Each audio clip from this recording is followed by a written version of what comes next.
ہم تقریباً بھلا چکے ہیں، جس میں میرے نبی والے اخلاق بہت اعلیٰ درجے کی چیز ہے۔ اس کو میرے بچوں سیکھو، اس سے تمہاری زندگی خوبصورت بنے گی۔ کل تم باپ بننے والے ہو، یہ بیویاں بننے والی ہیں، کچھ بن چکے ہیں۔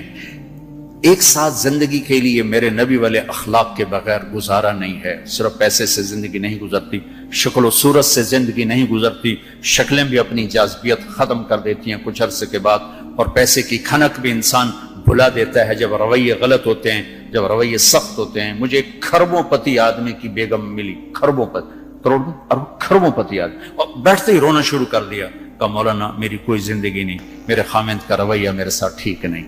اتنی دولت کے انبار اس عورت کو خوش نہیں کر رہے چونکہ خامند کا رویہ ٹھیک نہیں۔ تو میرے عزیزو، اپنے دفتروں کو، اپنے گھروں کو، اپنی مسجدوں کو، اپنے ماحول کو برداشت سے آباد کرو، درگزر سے آباد کرو، معاف کرنے سے آباد کرو۔ میرے رب کی قسم، معاف کرنے کا جو مزہ ہے وہ بدلہ لینے میں وہ مزہ نہیں ہے، چھوٹا بننے میں جو مزہ ہے وہ بڑا بننے میں وہ مزہ نہیں ہے، سینہ سے لگانے میں جو مزہ ہے وہ منہ پھیرنے میں وہ مزہ نہیں ہے۔ اگر آپ یہ کرو گے، اللہ آپ کی زندگی میں، آپ ہمارا سرمایہ ہو، آپ ہماری دولت ہو۔ اور اللہ کا شکر ہے کہ ہمارے پاس نوجوانوں کا ایک بہت بڑا سرمایہ ہے۔ سارا یورپ پھرا ہوں، مائنس میں نسل جا رہی، مائنس، سکول بند ہو رہے ہیں، بند ہو رہے ہیں، بند ہو رہے ہیں، ہر سال سکول بند ہو رہے ہیں، ہمارے ہر سال کھل رہے ہیں، اللہ کا فضل ہے۔ کم بچے خوشحال گھرانا بھی شور مچدا پیا، پر اللہ دے فضل نال ڈگے دے وچ بھی بچے بیٹھے ہوندے ہیں۔ آپ صبح رکشیاں دا حال ویکھیا کرو، بندے تے بند شور تے شور چڑھیا ہوندا ہے، کوئی لٹکے ہویا، کوئی چھڑے ہویا، لگدا ہے نا ہنے پاسا پر دی جاونا ہے۔ اللہ کے فضل سے ہمارے تو، میں وہ پی سی ہوٹل میں تھا، وہاں کوئی میرا بیان تھا، وہ پی سی وہ مری، تو وہاں میں نے دیکھا گڈی اندر وڑی تے ڈگی بھی بھری ہوئی تے اندر بھی بھرے ہوئے سارے۔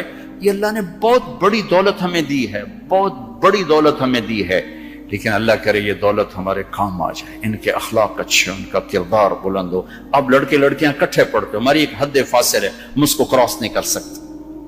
گرل فرینڈ بوائے فرینڈ، یہ یورپ کا کلچر ہے، جس نے نہ عورت کو عورت چھوڑا، نہ مرد کو مرد چھوڑا، نہ وہ خامند ہے، نہ باپ ہے، نہ بیٹا ہے، نہ بھائی ہے، وہ عورت نہ بیوی ہے، نہ ماں ہے، نہ بہن ہے، کچھ بھی نہیں ہے، وہ ایک ٹیشو پیپر ہے، استعمال کر کے پھینک دیا جاتا ہے۔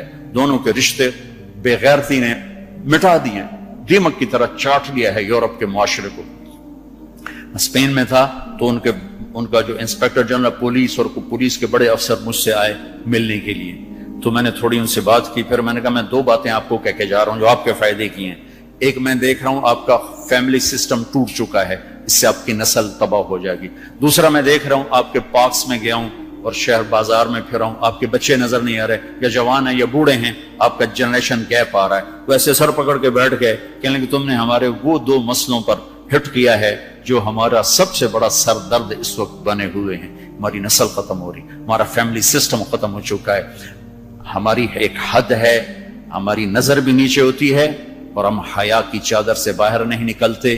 بے حیائی جس معاشرے میں پھیلتی ہے، اس معاشرے کو اللہ پنپنے نہیں دیتا، وہ معاشرہ ذلت اور پستی کا شکار ہو جاتا ہے۔ یورپ کی عورت نے آزادی کا نعرہ لگا کر سب کچھ گنوا دیا، سب کچھ گنوا دیا ہے، نہ ماں کی نسبت، نہ بیوی کی نسبت، نہ بہن کی نسبت، نہ بیٹی کی نسبت، کچھ اس کے ہاتھ میں نہیں ہے، اور وہاں کا معاشرہ انتہائی دکھی ترین معاشرہ۔ تو میرے عزیزو، اب ہمارے اگر حکمران چاہتے تو الگ الگ یونیورسٹیاں آرام سے بن سکتی تھیں، کوئی بڑا مسئلہ نہیں تھا، لیکن شاید کسی کو بھی یہ شعور نہیں ہے کہ میرے اللہ نے کتنی احتیاط کے ساتھ عورت کو عزت دی ہے، اور اس کی عزت کی حفاظت کے لیے کیا کیا قانون بنائے ہیں، کیا کیا اس کے لیے خوبصورت طرز زندگی عطا فرمایا ہے۔ لیکن ہم یورپ کے پیچھے پاگلوں کی طرح بھاگ رہے ہیں، اور اس کو ہم اپنی زندگی سمجھ رہے ہیں۔ ایک اس موبائل نے فحاشی کو بہت زیادہ دیا ہے، بہت زیادہ پروموٹ کیا، اس سے آپ اپنی فائدے کی چیز اٹھاؤ، لیکن اپنے اخلاق کو برباد نہ کرو، اپنی آنکھوں کو برباد نہ کرو، کہ سب سے زیادہ دل کی سختی ان آنکھوں سے آتی ہے۔ جب آنکھ غلط دیکھتی ہے تو دل کی زمین بنجر ہو جاتی، ویران ہو جاتی۔ اپنی آنکھوں کے پردے گرانا سیکھو، حیا سیکھو، پاک دامنی سیکھو، حد فاصل رکھو۔ اللہ تعالیٰ نے ہم خود تراشتے ہیں منازل کے سنگ میل، ہم وہ نہیں ہیں جن کو زمانہ بنا گیا۔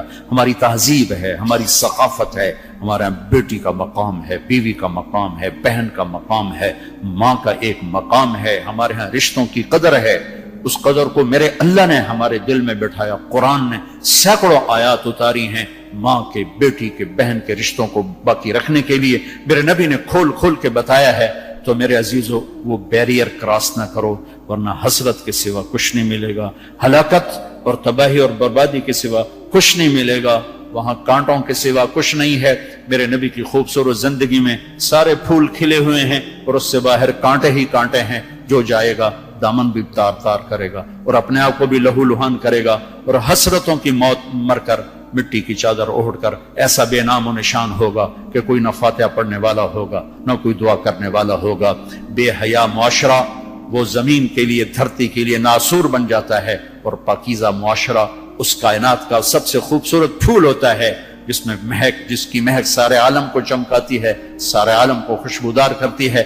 دمشق جب فتح ہوا تو کیسر کی بیٹی وہاں کے حکمران کی بیگم تھی، توما اس کا نام تھا، توما، وہ قتل ہو گیا. جب باندیاں کٹھی ہوئیں مال غنیمت میں تو حضرت خالد کو پتا چلا کیسر کی بیٹی بھی باندیوں میں، تو انہیں ایک دم اس کو الگ کیا، خیمہ لگوایا، اس کی نوکرانیوں کو اس کے ساتھ کیا اور ان کے لیے پہرا مقرر کیا. پھر عزت و احترام کے ساتھ 400 آدمیوں کا دستہ فوجی صحابہ کافر کی بیٹی کو پہنچانے جا رہا ہے کہ جاؤ اس کے باپ کے پاس پہنچا کر آؤ، اسے کہو کہ ہم دشمن کو بھی یہ عزت دیتے ہیں، ہم عزت کی یوں حفاظت کرتے ہیں. یہ 400 مقدس ترین انسانوں کا قافلہ ایک کافر کی بیٹی کو پہنچانے کے لیے بارڈر تک گیا. انطاکیہ آج کل ترکی میں ہے. جب کیسر کی بیٹی نے بتایا نا کہ میرے ساتھ خالد بن ولید نے یہ سلوک کیا ہے، اور مسلمان روزانہ اخبار میں عزتیں لوٹی ہوتی ہیں. لوٹنے والے امریکہ سے نہیں آئے، انڈیا سے نہیں آئے، اسرائیل سے نہیں آئے، فرانس سے نہیں آئے، اپنے ہی ہیں. ماؤں نے جن کے چھوڑ دیا، باپ نے کمائی کے چکر میں بتانا بھی چھوڑ دیا، تو درندے بن کے باہر نکل آئے، وحشی بن کے باہر نکل آئے. یہ کوئی امریکہ کی سازش ہے؟ روزانہ عزتیں لٹ رہی ہیں. جب کیسر کو پتا چلا، اس کی بیٹی نے بتایا تو کیسر رونے لگا اور اس نے کہا جس قوم کے یہ اخلاق ایک دن آئے گا کہ میرے اس تخت کے بھی مالک ہوں گے جس پر میں آج بیٹھا ہوا ہوں. اور 6 مہینے بعد وہ ہوا. اللہ نے انطاکیہ بھی صحابہ کے قدموں میں ڈالا. میرے عزیزو، ہماری ایک عزت ہے، ہماری ایک ناموس ہے، ہماری آنکھ بے حیا نہیں ہوتی. اللہ کی بتائی ہوئی ترتیب کے مطابق اپنی زندگی کی راہیں طے کرتے ہیں، اس کو کراس نہیں کرتے. اگر عبرت کا نشان دیکھنا ہے تو جاؤ جا کے یورپ میں دیکھو، امریکہ میں دیکھو کہ وہاں کی عورت کا کیا حال ہے، وہاں کی ماں کا کیا حال ہے، وہاں کی بہن کا کیا حال ہے. اپنے آپ کو اس سے باہر مت لے جاؤ. علم ضرور حاصل کرو، تعظیم مت لو. مغرب میں تو سورج ڈوب کر اعلان کرتا ہے کہ مغرب ڈوبنے کی جگہ ہے، ابھرنے کی جگہ نہیں ہے. ابھرنے کے لیے اللہ نے مشرق کو بنایا ہے. تو اپنی تہذیب کی، اپنی عزت کی، اپنی ناموس کی حفاظت کرو. اپنے استادوں کی قدر کرو. جس سے پڑھو اس کے سامنے ساری زندگی سر جھکا کے چلو، چاہے وہ اچھا ہے برا ہے. اگر تمہارا استاد ہے ساری زندگی اس کے آگے سر نہ اٹھانا. اللہ تمہارے علم میں برکت دے گا، تمہارے علم میں برکت دے گا. اگر استاد کو بے عزت کرو گے تمہارے لیے علم کے دروازے بند ہوں گے، خیر و برکت کے دروازے بند ہو جاؤں گے. یہ بھی باپ کے درجے میں ہے. تمہارا استاد بھی ایک باپ ہے جس کی پشت سے نکلے ہو، ایک ماں ہے جس نے تمہیں گود میں پالا ہے، ایک ماں